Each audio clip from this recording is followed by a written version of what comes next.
If the Golden State Warriors were to miss this postseason and lose 2 games in a row here to not make the playoffs, firing Steve Kerr, it might be on the table. This would be disgraceful if the Warriors found themselves on the outside in. It would be disgraceful.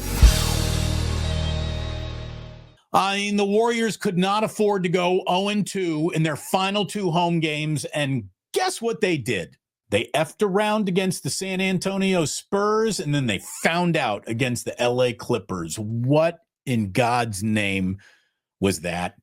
You know, a lot of people kind of walked away from that game Sunday saying, well, wait, man, went to overtime, really good game. This is what happened. No, you can't put yourself in position to have such a good post-Jimmy Butler existence only to find yourself spitting the bit at home to go to the NBA play-in tournament? Like, what are you guys, serious? And when they did that against the Clippers, again, the Clippers is at least, I can wrap my mind around that. You lose at home to a really good Clipper team that's trying to sharpen its blade, and this is the best Kawhi's looked in months, and blah, blah, blah, blah, blah. Kawhi's a monster. They couldn't stop Kawhi. They couldn't. He got everything he wanted all night long. Couldn't stop him. Could not stop that guy. So, like, what are you going to do? What are you going to do as Curry and Butler are combining for 66 points? That'll probably get you through it, right? No, didn't do it. And I'll tell you, you get free basketball from the Golden State Warriors that could come at an incredible cost. Because here's the thing, too. I don't want to hear another word about NBA officials rigging games for ratings. Because if there were ever a game to be rigged for ratings, it was the way that Warriors and Clippers ended Sunday. If the officials were going to help the NBA through ratings eyeballs, they would have gone far out of their way to set up Warriors, Lakers, round 1, both teams rested, and that has been taken from us by the Warriors, who lose to the San Antonio Spurs without Victor Wembanyama, De'Aaron Fox, or Greg Popovich even in the building. I cannot believe they have played themselves into this situation. There is no team in this league that goes out of its own way to make the climb uphill harder. Hey, should we throw down a ladder? No, don't do that. Should we put them little grippy things that you get on rock walls to help you guys up here? Nah, don't do that. Well, there's an elevator on the other side. You guys just want to walk around and take the elevator? No, that would be way too easy. We're going to have Curry and Butler playing great, and then in the biggest moments of the game, watch Steph Curry turn the ball over in possessions where they're not even getting a fucking shot up. I mean, come on, man. No Jonathan Kuminga. And look, I understand that today, the lion's share of complaints, the lion's share of criticism and objections on Twitter and talk radio, I'm sure, and the conversation we'll have Wednesday with Cyrus. I know for a fact, right? I absolutely know for a fact that everybody is saying, well, you didn't play Kuminga, and that's why. Look, the ball stops with Kuminga. I will also say that Kuminga should run out of the Golden State Warriors immediately. The fact that they haven't figured it out and he hasn't figured it out, and they're using the last most important game of the year to make the statement of he can't play anymore and he's getting benched. You know, that ain't good. It's not good at all. What a weird, odd, made even more uncomfortable situation from the Warriors through their own choices. Like, do you really think that Jonathan Kuminga is going to be able to turn around and refocus after in the biggest game of the year he got benched? Now, the pro should be able to do that. But, man, he's still a kid. He's still raw as hell. And 4 years into a kid who's raw as hell means he's not a very good Golden State Warrior for the way that they play, which means they should have been able to evaluate that long before yesterday. Why didn't they get a move on Kuminga this trade deadline? How is he on the team yet not playing? When you could have not played him because he was traded and at least you got a playable asset back for that. There's a lot to like about the Warriors. The whole Jonathan Kuminga relationship really isn't one of them. It's weird. The Warriors, though, did not lose that game because Jonathan Kuminga didn't play. They lost that game because they could not stop Kawhi Leonard and they could not stop James Harden's beard from getting to the free throw line. James Harden's beard should get its own bust in the Hall of Fame. Separate of his face, James Harden's beard is like the sixth player on the court for whoever James Harden is playing for at all times. And this sixth player is the single greatest player at getting to the free throw line in NBA history. All James Harden does is throw his head up, that beard of his starts pointing towards the North Star, and there must have been a foul. Even though there wasn't, even though nobody breathed on him, Harden does this. If I'm Steph Curry, this offseason, I'm growing a ZZ Top level beard. Steph Curry should have a beard down to his knees, because that beard gets to the free throw line more than Steph does.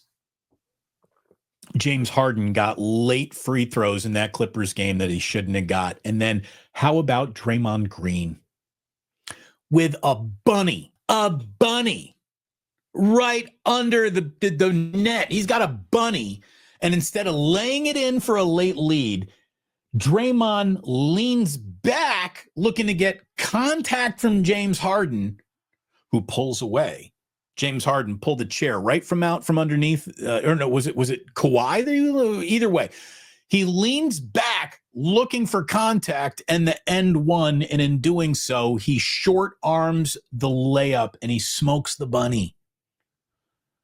I mean, that was a terrible ending for the Warriors. But as bad as that ending was, at least the Clippers can play basketball like a group of professionals. What the hell did you guys do against the San Antonio Spurs a couple of nights ago? That is where you fucked up the postseason, if this goes all wrong. Week off, open with the Lakers. Not going to happen. Warriors and Grizzlies, Tuesday night at Chase Center. Okay. All right. Well, Memphis on Tuesday, if the Warriors win, they will clinch the 7th seed in the Western Conference playoff bracket, and they'll be opening against the Houston Rockets. That's not good, because I just saw the Houston Rockets do a better job defending Steph Curry to the point where Curry had 3 points. It was like Steph Curry wasn't even out there. They just defended Steph Curry, and the Rockets are better at defending Steph Curry. And Ime Udoka here, when he ain't banging some some guy's wife in his franchise, he's a pretty damn good coach. And boy, did they get all up in the freaking business of Steph Curry. Even though you're 3-1 against the Grizzlies so far this year, you lose at home to the Grizzlies, and then that sets up what would have to be considered the worst possible scenario. I mean, the worst possible, that is the most embarrassing way to end your season, end of the season, the Warriors could have imagined for themselves. Because if they lose to the Memphis Grizzlies on Friday, they'll be hosting either the Dallas Mavericks or the Sacramento Kings. The Sacramento Kings are the Sacramento Kings. We really don't need to say much more than that. Every single time you think the Kings are going to be good, they do something to prove to you that they're still the Sacramento Kings, no matter how many beams you light along the way. They're the Sacramento Kings. The Warriors can absolutely dump that game at home. Watch them. What would be more embarrassing, losing to a Sacramento Kings team that fired its head coach already in the season, doesn't have De'Aaron Fox anymore? Or would it be even worse to lose to the everybody's been laughing at them Dallas Mavericks since they traded Luke? It will either be the Kings or the Mavericks coming in on Friday if the Warriors lose on Tuesday. And which loss is more embarrassing? To your geographical Northern California rival, which you've basically bitch slapped since the day Steve Kerr came in and decided to be your coach with Steph Curry, or the Everybody is laughing. Nico Harrison, Dallas Mavericks, who have still always a problem for the Warriors, Anthony Davis. Always a problem, Kyrie Irving. Oh, no, that's right. Kyrie Irving's not even playing anymore, so you would be losing to Anthony Davis and Klay Thompson. What's worse? What's more embarrassing? And that's what the Golden State Warriors have set up for themselves. A chance to either handle their business and wipe their brow and be a winner on Tuesday, opening with the Houston Rockets, or lose at home, have all the pressure that is a win or die game in terms of your postseason chances against the Dallas Mavericks or the Sacramento Kings. You cannot find a worse way for a season to end than that, if that's the way the season were to end. If